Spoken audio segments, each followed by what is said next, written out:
Hello friends, I am doctor Parul Karan and I am dentist. स्वागत है tooth knowledge channel में। आज के वीडियो में मैं आपको बताऊंगी कि डेंचर क्या होता है और इन्हें कौन से पेशेंट पहन सकते हैं।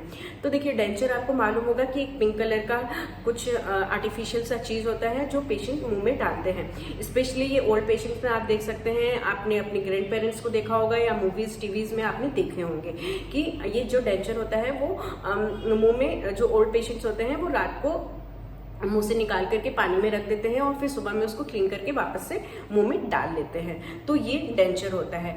अब ये जो पेशेंट्स हैं, ये जो डेंचर है वो कौन से पेशेंट्स डाल सकते हैं?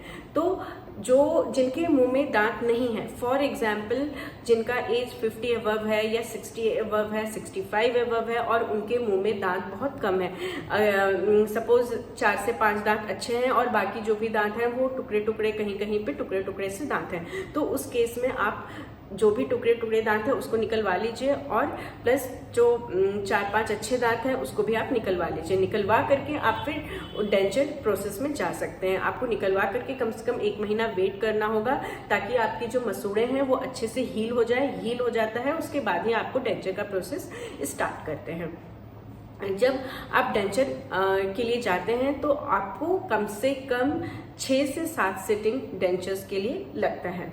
एंड ये जो डेंचर है वो कौन पहन सकता है? तो देखिए, अगर सपोज आपको सिस्टमिक डिजीज है, डायबिटीज या फिर बीपी या फिर अर्थराइटिस या फिर थायराइड कुछ भी है तो कोई प्रॉब्लम नहीं है, आप डेंचर जा सकते हैं। इनफैक्ट ये पायरिया पेशेंट्स जो होते हैं वो भी डेंचर जा सकते हैं, क्योंकि पायरिया पेशेंट्स में बहुत जल्दी दांत उनका गिर जाता है, तो उस केस में वो डेंचर जा सकते हैं।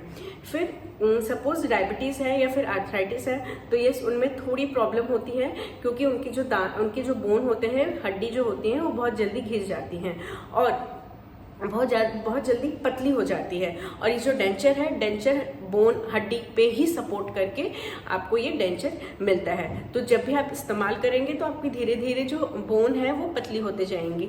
तो अगर सपोज आपको 6-7 साल के बाद अगर आपका जो डेंचर है वो लूज हो रहा है तो आप इसको जाकर के टाइट करवा लीजिए। एंड अगर सपोज आपका टाइट नहीं हो पाता है डेंचर, या फिर लैब वाला मना कर रहा है या फिर डॉक्टर बोल रहे हैं कि इसका प्रोग्नोसिस आगे नहीं बेटर रहेगा, तो उस केस में आप नया डेंचर जा सकते हैं। फिर सपोज जैसे अगर आपने नया डेंचर डाला है मुंह में तो आप इसको इस तरीके से लीजिए कि आपने अगर नया शूज लिया है या नया चप्पल लिया है तो आपको थोड़े दिनों के लिए, 1 सप्ताह 15 दिन के लिए आपको थोड़ा प्रॉब्लम होता है, शू बाइट या कुछ भी ऐसा होता है, उसके बाद आप उस चप्पल से यूज टू हो जाते हैं। सेम आपके डेंचर केस में है। अगर आपको पहली बार कुछ भी आर्टिफिशियल चीज मुंह में मिलेगा तो आपको थोड़ा बोलने में, आपके जो वर्ड्स रहेंगे वो क्लियर नहीं रहेंगे, थोड़ा बोलने में प्रॉब्लम होगी। उसके बाद फिर आपका वो आप उसको पहनिए, पहन करके ही आप पहले अपने फैमिली मेंबर्स के साथ बात करिए, फैमिली में बात करिए, तो आपको धीरे धीरे वो वर्ड्स की क्लैरिटी आ जाएगी। फिर आपको थोड़ा खाने में भी इससे प्रॉब्लम होगी, बट आपको इसको इस्तेमाल करना है, इसको इस्तेमाल करके ही खाना है, क्योंकि इससे आपका जो खाना है वो अच्छे से च्यू होगा, अच्छे से ग्राइंड होगा और उसके बाद आप उसको अंदर लेंगे। अगर सपोज आपका दांत नहीं है उस टाइम पे जब आप खाते हैं तो आपका खाना अच्छे से च्यू नहीं होता है, फिर आपको स्टमक इश्यूज, गैस वगैरह इसका प्रॉब्लम हो जाता है। इसलिए आपका जो खाना है उसको अच्छे से उसी डेंचर से अच्छे से च्यू करिए, च्यू करके उसके बाद फिर आप खाने को ले सकते हैं।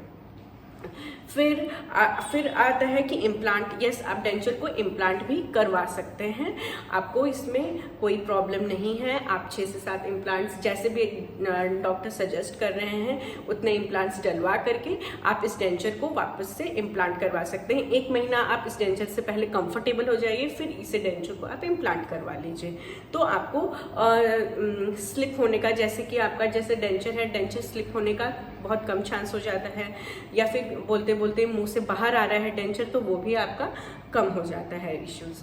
तो आप इसको इम्प्लांट करवा सकते हैं। अगर डायबिटीज है या फिर आर्थराइटिस है कोई प्रॉब्लम नहीं है, आप आराम से उसको इम्प्लांट करवा सकते हैं।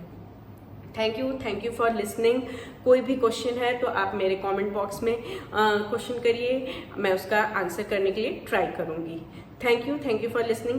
Please subscribe my channel, share, like and press bell icon for further information. मेरे वीडियोस को फैमिली फ्रेंड्स में शेयर करिए, उन्हें भी बताइए कि डेंचर के क्या फायदे हैं। Thank you.